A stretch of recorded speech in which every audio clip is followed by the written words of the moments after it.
네, 서울 강서구청장 보궐선거 이후를 진단하고 있는데요. 앞서 2부에서 국민의힘 안철수 의원 만나봤고요. 이번에는 더불어민주당의 서영교 최고위원을 만나보겠습니다. 전화 연결하겠습니다. 나와 계시죠? 예, 안녕하세요. 네, 네, 이전부터 여쭤봐야 될 것 같은데요. 네, 보궐선거 끝나자마자 검찰이 이재명 대표를 백현동 개발 의혹 건으로 불구속 기소했습니다. 네. 예상하셨습니까? 예상을 하지는 못했는데요. 예. 그 영장 기각 내용에 보면 특별하게 개입했다는 것도 없고, 특별하게 찾을 수 없다. 예. 그리고 이렇게 그 시장이 이런 일로 배임됐던 사례가 있냐? 그 사례가 혹시 있으면 검찰은 나에게 그 사례를 찾아다 줘라라고 판사가 이야기했을 때 검찰이 그런 사례를 못 찾아왔거든요. 네. 그래서 이것은 유죄 내용이 될 수 없다라고 하는 판단이 실제로 있었습니다. 그럼에도 불구하고 기소를 해버린 것은 강서구청장 선거가 끝나고 바로 국면 전환을 하기 위해 검찰이 정치 행위를 하는 것이다. 예. 그리고 유죄 입증을 하기도 어려움에도 불구하고 기소를 한 것은 국면 전환하고 괴롭히겠다. 이런 취지로 저희는 생각하는데요. 영장에서 기각되어서 그 내용이 명확히 있었기 때문에 그래도 이 내용을 기소하지는 못할 것이다. 이렇게 생각했는데 바로 그 지점인데 왜 하필이면 위증교사가 아니라 이걸로 기소를 했을까요? 그런 거죠. 그러니까 내용이 별 내용이 없다라고 하는 게 판단이 되었고 네. 저희들은 그동안 계속 이재명 대표도 그랬고 여기엔 개입된 게 없고 내용이 없고 증거도 없고 계속 이야기해 왔습니다. 예. 그럼에도 불구하고 그걸 가지고 뭐 구속영장을 한동훈 법무부 장관이 체포영장이라면 줄줄이 읽었는데 그때도 내용이 없었어요. 법원에서도 없다고 했음에도 불구하고 이걸 가지고 기소했다고 기소를 하고 대대적으로 언론 플레이를 하고 이것은 제가 보기엔 검찰 내에서도 무리라고 판단하는 사람들이 많았을 거라고 생각합니다. 그러면 예. 이게 그들만의 판단이었을까 아니면 또 윗선이 있었을까 이런 의심을 하지 않을 수가 없고요. 그리고 바로 지금 강서구청장 선거에 대한 국면 전환을 해야 되겠다라고 하는 여러 가지가 있을 텐데 참 단견이죠. 알겠습니다. 네. 이건 어떻게 보세요? 지금 그 김병욱 의원 보좌관 압수수색도 있었잖아요. 그러면서 네. 이 대선 허위보도 조작 녹취록 제작 이 건 때문이라고 하는데 네. 이게 지금 그 수사가 확대될 수도 있다는 지금 전망 기사도 나오고 있던데 당에서는 어떻게 파악하고 계시고 어떻게 평가하고 있습니까? 그게 한참 전 이야기잖아요. 예. 그리고 그게 아마 보도와 관련한 걸 겁니다. 네, 맞아요. 예. 보도와 관련한 것은 무슨 압수수색을 하고 예. 조직을 하고 확산을 시키고 그럴 만한 내용이 아니라는 거죠. 예. 그리고 그 보도와 관련한 내용은 이게 아니다라고 하면 문제 제기를 하면서 바꿔나가면 되는데요. 그게 어떤 보도가 문제인지 저도 한 번 더 살펴봐야 되는데 이것도 마찬가지로 지금까지 해왔던 약 400여 번에 가까운 이재명 대표에 대한 압수수색 그리고 그 주변 사람들 털기 마찬가지로 이 과정 속에서 언론에 대한 탄압 그리고 이것을 확산시켜 나가는 것으로 보이나 그 내용은 별 내용이 없다고 저희는 알고 있습니다. 그래서 이들이 지금 정치 행위를 검찰이 하고 있는 것은 위의 지시가 아니면 이러기가 쉽지 않다. 위는 어디입니까 그러면? 글쎄요. 그것은 웬만한 사람들이 다 생각하고 있을 것 같습니다. 그래요. 예. 그러면 지금 검찰의 이런 일련의 움직임이 예를 들어서 구속영장 기각 그리고 보궐선거 패배 이 두 가지를 고려를 해서 국면 전환용으로 지금 그 강행하고 있는 거다 이런 평가십니까? 당연히 그렇게 생각합니다. 우선 국면 전환용이고요. 그리고 사실은 뭐 압수수색이 있었다거나 아니면 기소했다거나 이러면 국민은 큰 죄가 있는 줄 압니다. 예. 그래서 그런 것을 또 써먹으려고 하고 있는 것인데 그것이 벌써 한 2년여에 걸쳐 오면서 그만큼 자신들이 원하는 만큼 타격이 가진 않고 있는 거죠. 네. 그리고 지금 말씀하시듯이 아니 검찰이 기소를 하려면 다른 걸 했어야지. 다른 것도 아직 그 명확한 증거가 별로 없습니다. 그런데 다른 걸 했어야지.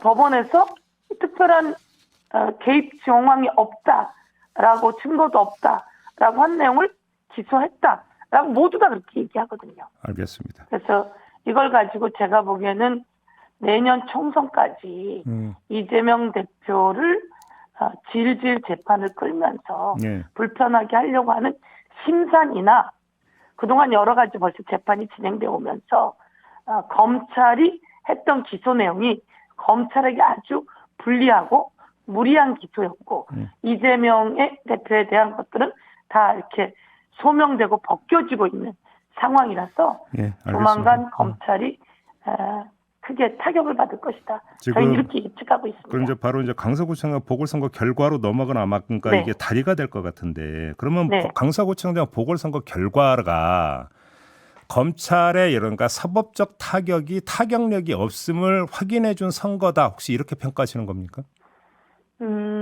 검찰의 기소나 검찰의 움직임, 검찰의 압수수색은 정말 무섭습니다. 예. 그리고 국민은 큰 범죄가 있을 거라고 생각합니다. 예. 그래서 자격이 없다고 이야기합니다. 그럼에도 불구하고 이제 인디언 기우제 지내듯이 그리고 툭하면 내놓는 그 작업 그리고 검찰 독재 네. 여러 가지 윤석열 대통령이 특별히 검찰총장 출신이라 사람들이 그 사람이 공정하다고 생각했을 때가 있었습니다. 그런데 지금은 윤석열 대통령과 한동훈 그 라인 자체가 검찰을 부리고 있구나라고 하는 걸 많은 국민이 알게 됐고요. 그래서 강서구청장 선거에서도 큰 표차로 이기게 됐고요. 이게 실제로 본투표 날은 쉬는 날이 아니었습니다. 그렇죠. 그래서 예. 투표하기가 어려웠습니다. 네. 그럼에도 불구하고 그 퇴근 시간에 마지막에 젊은 사람들이 투표를 하러 꽤 나왔고요.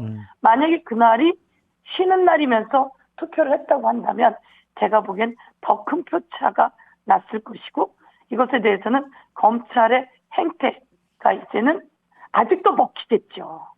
아직도 먹히긴 할 겁니다. 그러나 많은 국민들은 이 검찰의 행태가 잘못되었구나라고 판단하고 있다고 저희는 생각합니다. 이재명 대표가 입장문을 통해서 강서구청장의 승리는 그 보궐선거의 승리는 민주당의 승리가 아니다 이렇게 규정을 했는데 이걸 어떻게 이해를 하세요? 민주당도 사실은 이재명 대표도 마찬가지고요. 체포영장 때문에도 많이 시달렸고요. 그리고 이런 검찰이 압수수색해오고 수사하고 압박하고 이런 과정에서 많이 시달렸습니다. 예. 근데 국민도 그러면서 걱정을 했던 거죠. 그래서 국민들은 지금 윤석열 정권의 국정농단, 폭주에 대한 심판이다. 예. 그리고 우리도 시달렸기 때문에 사실은 우리가 더 잘해야 된다. 그래서 우리가 더 잘해야지 되기 때문에 이번에 국정감사 그리고 다음에 예산 정기국회가 있습니다. 예. 여기서 민주당의 모습을 잘 보여서 국민으로부터 신뢰를 더 받아나가야 된다. 예. 좀 더 겸손하게 가자. 이런 취지라고 생각하고요. 그래도 국민들은 민주당에게 힘을 실어주신 것이다. 이렇게 판단해야 합니다. 김행 여가부 장관 후보자가 어제 사퇴를 선언을 했는데 네. 그게 어떤 그러니까 이 국정의 변화의 하나의 조짐 내지 징후, 하나의 사례 이렇게 평가될 수 있을까요? 어떻게 보십니까? 윤석열 정권의 국정 기조는 변해야 합니다. 예. 일방적인 것들도 변해야 합니다. 그리고 그동안 잘못된 국정농단들은 사과해야 합니다. 특히나 후쿠시마 오염수, 역사 홍범도 장군 지우기, 위안부 할머님들의 문제 등 아주 큰 것에 대해서는 국민 앞에 사과해야 합니다. 예. 그런데 그들의 기조가 바뀔지는 바뀌어야만 합니다. 그런데 대통령의 특성상 그리고 대통령이 장악하고 있는 이 상황상 기조가 바뀔지는 미지수이나 예. 김행 장관은 아주 문제가 많고 강서구 선거에서 짐으로써 국힘당이 사퇴를 요구했는데요. 예. 제가 보기에는 적당히 용산하고 소통이 있었기 때문에 사퇴를 요구했을 것이고 예. 용산의 요구가 있었기 때문에 김행 장관이 사퇴했을 거다. 저는 그렇게 생각합니다. 예. 그렇다고 이게 기조가 국정 기조의 변화라고 단정 지을 수는 없는데요. 국정 기조는 바꿔야만 한다 이렇게 생각하고 알겠습니다. 그러나 고집이 있어서 제가 보기에는 쉽지는 않을 것 같다 이렇게 생각합니다. 그러면 제가 이 질문 드리려고 했는데, 그러니까 네. 이 강서구청장 보궐선거를 하나의 예방 주사 삼아가지고 당정이 확 쇄신을 하고 혁신을 한다면 민주당한테 오히려 내년 총선에서 부담이 되지 않겠느냐라는 질문을 드리려고 했는데 별로 안 바뀔 거다 이런 말씀이십니까? 저는 윤석열 대통령은 바뀌는 유형이 아닙니다. 그리고 윤석열 대통령의 국힘당 장악은 아주 엄청납니다. 예. 그렇지만 이 상황과 이 사태가 벌어졌는데 국힘당 내에서도 가만히 있지는 않죠. 그래서 이게 과연 김기현 지도부는 잘못했습니다. 예. 그런데 김기현 지도부가 그만한 권한이 있었나? 김태우에 대해서 공천하라고 하는 시그널로 바로 사면복권 시켜줬잖아요. 예. 윤석열 대통령이 사면복권 시켜주면서 공천시키라고 하는 시그널을 국힘당에 보냈고 예. 국힘당 내부에서 문제가 있었지만 그것을 받아들인 거다 저는 이렇게 생각하는데 국힘당 내부에서도 이게 대통령이 한 거 아니야 이런 얘기가 계속 나오고 있고요. 예. 또 반윤 비윤이라고 하는 분들이 그런 문제 제기를 하고 있는데 지금 벌써 언론이나 아니면 들리는 이야기로는 대통령이 바뀌어야 된다. 대통령이 이 시그널 보낸 게 잘못이다. 라고 하는 내용이 나오고 있으나 대통령은 대통령실이 그렇게 이야기하잖아요. 이 선거는 국힘당이 치른 게 거짓 대통령실이 치른 게 아니다. 네. 라고 발언하는 걸 보면 제가 보기엔 크게 바뀌지 않을 것 같습니다. 안 바뀔 것이다. 네. 혹시 민주당은 바뀌어야 될 게 뭘까요? 민주당은 지금 말씀드렸듯이 그동안 대표에 대해서도 엄청난 검찰 윤석열 정권의 탄압이 있어 왔습니다. 그런데 영장 기각을 통해서 이것에 대해서 좀 벗어나게 되었습니다. 그럼 이제 일사불란하게 이번 국정감사를 치르고 입법 활동을 해나가고 국민을 위한 예산을 만들어 나가고 그리고 경제를 살려나가면서 최수근 상정과 같이 우리 군인이 재난재해를 극복하다가 사망사건이 생겼어요. 그런데 이걸 수사를 하는데 대통령실 외압이 있었어요. 이런 것에 대해서 단호히 맞서 싸워서 불법이 이루어지지 않게 대통령실이 함부로 개입하지 않게 해나가는 일들에 단호하고 결연하게 그러나 국민께는 겸손한 자세로 일사불란하게 가는 것이 저희들이 해야 할 일이다. 이렇게 말씀드립니다. 일사불란을 강조하셨으니까 그러면 체포동의안 가결파 의원들은 어떻게 하는 게 맞다고 생각하십니까? 체포동의안 가결파 의원들이라기보다는 가결한 분들이 계시죠. 네.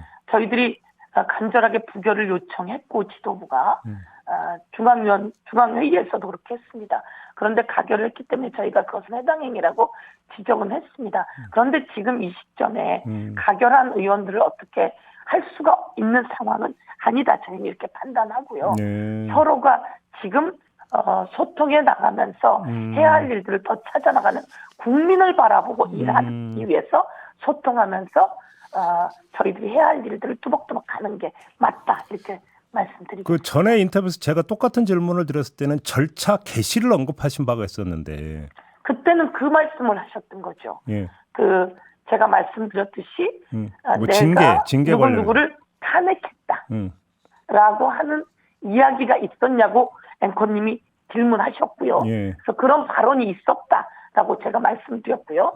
그러면 이런 것에 대해서 어떡하냐고 물으셨고요. 그래서 이런 것에 대해서는 논의해 나가야 된다고 얘기했고요. 그랬을 때 그럼 윤리심판은 재개가 되느냐 이런 말씀을 하셨고요. 그래서 제가 절차가 있으니 이런 내용들이 절차가 있는 것에 따라서 논의가 될 것이고 아마 최고위원회에 보고가 될 겁니다. 지금 말씀은 5만 명 청원 들어온 거 말씀하시는 거예요. 이번에는. 그러니까 가결한 의원들 전체를 이야기하는 것은 지나갔습니다. 그런 일들은 일사불란하게 하나가 돼서 갈 것이고요. 끝났고. 5만 명의 청원이 있으니 그 부분에 대해서는 저희가 보고 받아보고 어떻게 할지 이것은 이제 절차상 진행돼 나갈 내용이다. 이렇게 말씀드리겠습니다. 알겠습니다. 그렇게 정리를 하도록 하죠. 자, 말씀 여기까지 듣겠습니다. 고맙습니다, 의원님. 네, 감사합니다. 더불어민주당의 서영교 최고위원이었습니다.